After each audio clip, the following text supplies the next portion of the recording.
না হওয়া পর্যন্ত আপনারা দয়া করে লাইনে দাঁড়িয়ে থাকবেন। চাঁদপুরের মতলব উত্তরের কালীপুরে ঐতিহ্যবাহী চান্দ্রাকান্দি গ্রিন ক্লাব খেলার মাঠ অবৈধভাবে দখল অপচেষ্টার হাত থেকে রক্ষার দাবিতে প্রতিবাদ সভা ও মানববন্ধন করেছে এলাকার সর্বস্তরের জনগণ। রবিবার সকাল 11টায় সাদুল্লাপুর ইউনিয়নের কালীপুর চান্দ্রাকান্দি গ্রিন ক্লাব খেলার মাঠে এলাকার সর্বস্তরের জনগণের ব্যানারে এই প্রতিবাদ সভা ও মানববন্ধন অনুষ্ঠিত হয়। এ সময় আশেপাশের 11টি বিদ্যালয়ের শিক্ষক শিক্ষার্থী সহ অভিভাবকরা উপস্থিত ছিলেন। মানববন্ধন ও প্রতিবাদ সমাবেশে অংশগ্রহণকারীরা জানান, এলাকার খেলার মাঠ দীর্ঘদিন যাবৎ অসাধু ব্যক্তিরা ইট পাথর রেখে দখলের পায়তারা করছে। মাঠটি দখলদার মুক্ত করে শিশু কিশোরদের খেলার জন্য উন্মুক্ত রাখার দাবি জানান তারা।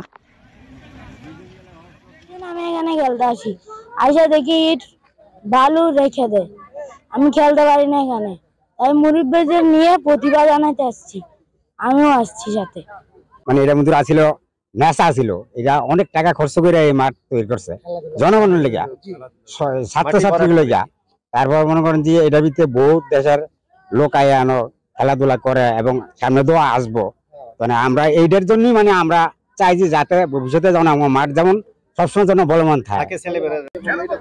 আজকে আমরা এখানে উপস্থিত হয়েছি দীর্ঘ 20 থেকে 25 বছর যাবত আমাদের এখানে এই মাঠটা, আমাদের চান্দ্রাকান্দির কৃষি সন্তান ইঞ্জিনিয়ার আব্দুল আওয়াল স্যার, উনি এই জায়গাটা লোলেন ছিল, উনি নিজের অর্থে এই টাকাটাতে বালু ভরট করে সারা বছর যাতে ছেলে মেয়ে খেলতে পারে এই উপযোগী করেছে।